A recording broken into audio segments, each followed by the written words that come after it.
In this video, I'm going to be reviewing a HWorks titanium fountain pen. I'll go over the specs, I will do a writing sample, and I'll tell you what I like and don't like about this pen coming up.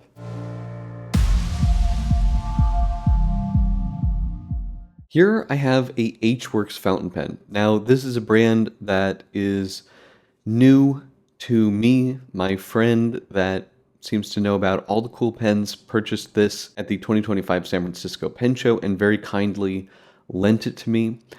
Now, HWorks is a company out of Tokyo, and all of the pens are titanium.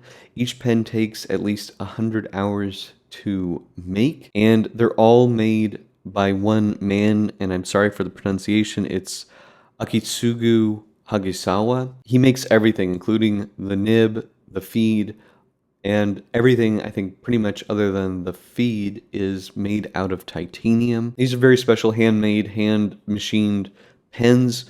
And this is, I believe, this model with the 12 facets is called the Quadra. There really is very scarce information about this company. Their website is basically just a tiny landing page with almost no information. There's basically an email address on there. So getting the info on this pen was not particularly easy. This is one of their smaller size pens. However, this is a full-size pen with a big nib. My understanding is that the price of this is a bit over $2,000.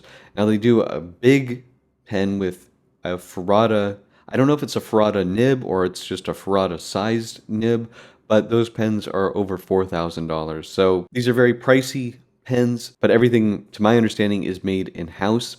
They also carry a lifetime guarantee. Now, that's probably the lifetime of the master craftsman because it's just one guy. So I think after he's gone, repairing one of these probably wouldn't be super easy. Now, I'm going to quickly show you an unboxing. You know, if you watch this channel, you know I don't really do unboxings too much, at least not with pens, because I don't really like packaging. This has a very unusual box, so I'm just going to show you that real quick. HWorks unboxing.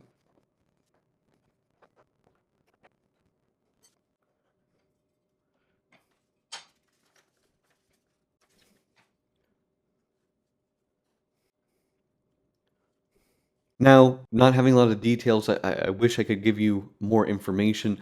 I don't know, like, in terms of materials, if there are different grades of titanium. I don't know what grade of titanium is used here, but there's some different finishes here that I think are very interesting.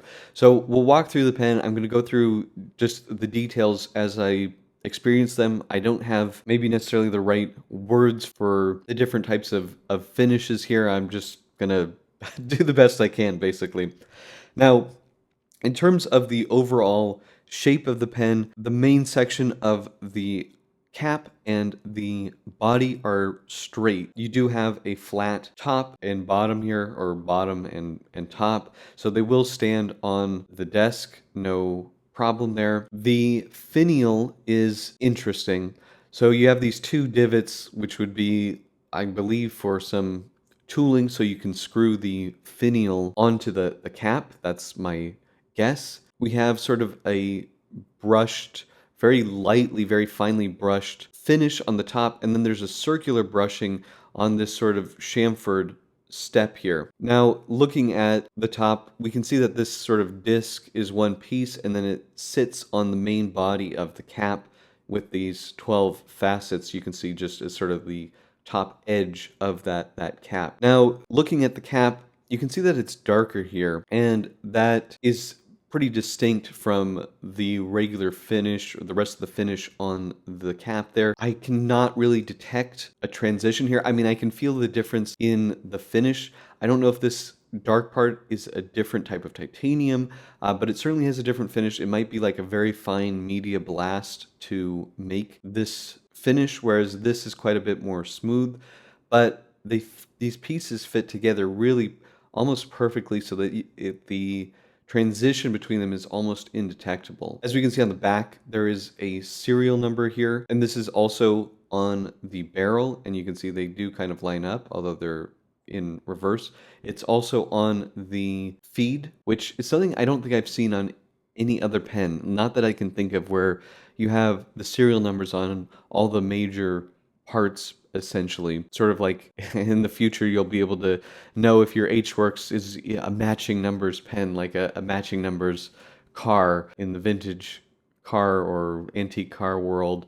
Now, looking at the clip is very interesting. It's two distinct parts. We sort of have this block, which is a bit of a different color than the darker clip, which really just looks like a piece of, you know, bent flat titanium. We have these two very fine screws here, which is the only sort of yellow metal on this pen. I don't know if they're titanium. I mean, certainly that color doesn't look like titanium, but again, my information is limited. So if you guys know, let me know what these screws are made out of here. But it's just got a very fine, very precise look to this clip. The way that these two pieces come together, it's very sharp, very crisp. Yeah, the fit and finish on this pen, it's very impressive for something that's, you know, hand machine, not done by a robot. Everything is very well put together. You can see these two shiny rings here. These parts, the shiny parts, are completely round. The inner part of I'm calling it the cap ring here, is faceted. It's the same finish as the main body of the cap, and it just sort of lines up with that. Don't know exactly how this is achieved, but it's impressive. Now, because these parts are round and you have the faceted part here, you can feel some sharpness when you rub your finger over it. It's nothing unpleasant. You won't feel it if you do something like this, but it's just that transition is there. And the lip on the very edge of the cap does come down quite a bit. I'm wondering if there's a way to show you this in profile here. Yeah. The body here says H-Works Hongo. That's, I guess, the neighborhood or district in Tokyo. I haven't had my calipers on this because I'm scared to scratch it, but again, it feels like it's completely straight. Now here is the blind cap, and again, we have that dark metal, dark titanium finish. Again, don't know if it's a media blast, but it's sort of mirrored down here. And then we have a glossy, very fine chamfered lip or edge there, and then it's completely blank. Now, this is a very unusual piston filling mechanism. You have a blind cap here, which unscrews, and there's no squeaking on this pen. Everything is very smooth and tight. Like, it's very impressive finishing. Now, this is a knurled piston knob.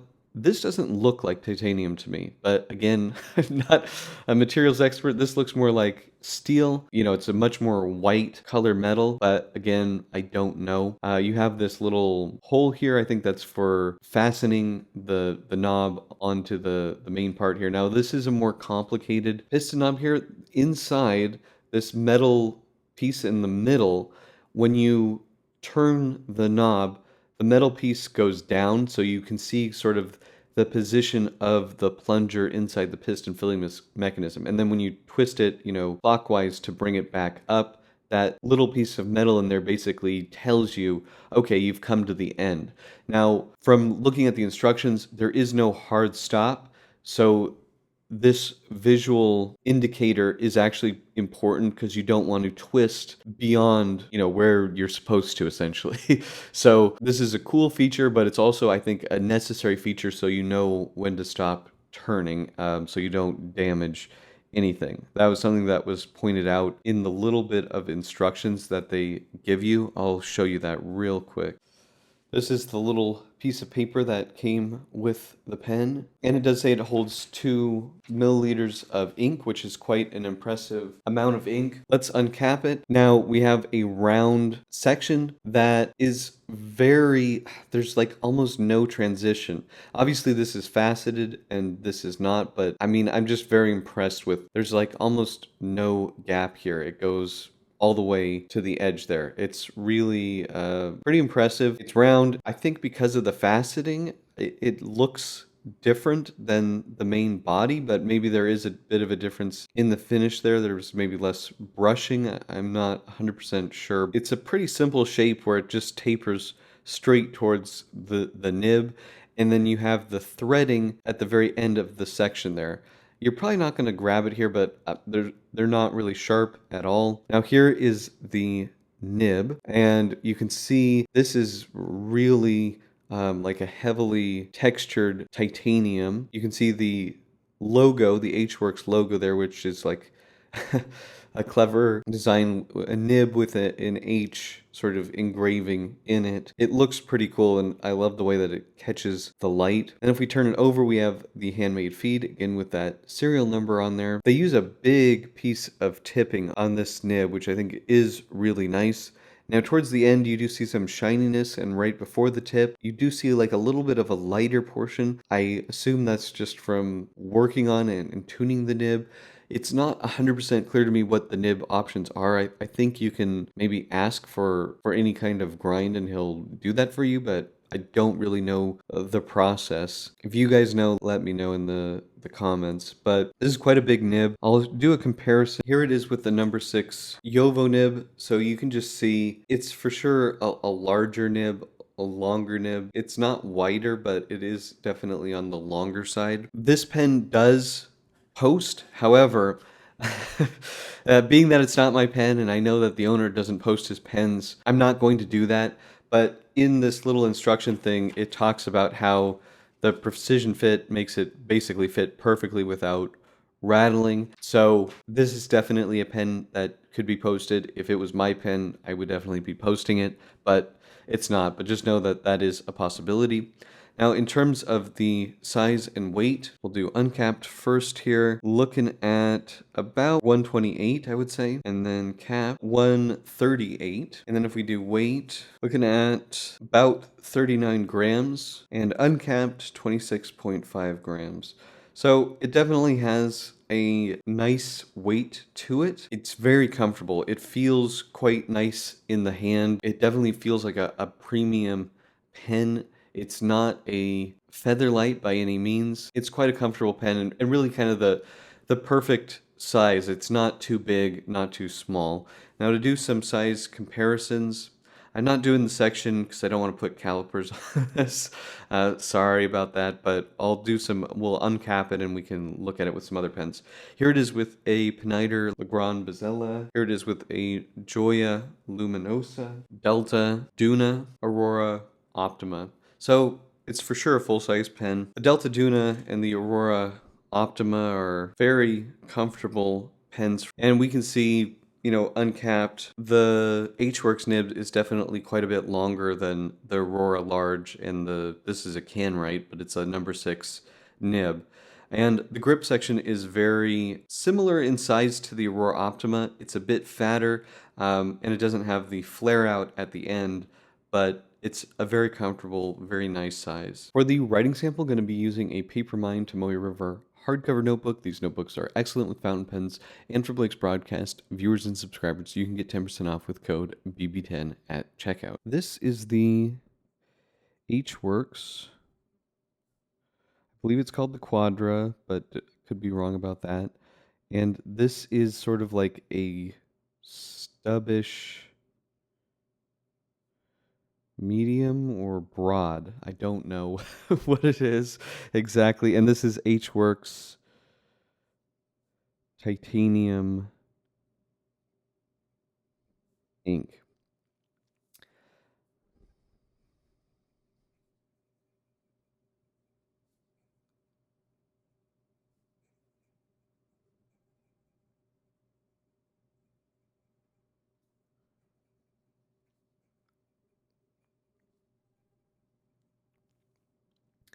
Now, this isn't my pen, so I'm not going to do fast writing with it. This is quite a pricey pen. I will say, in terms of like the feel, this is a very forgiving stub.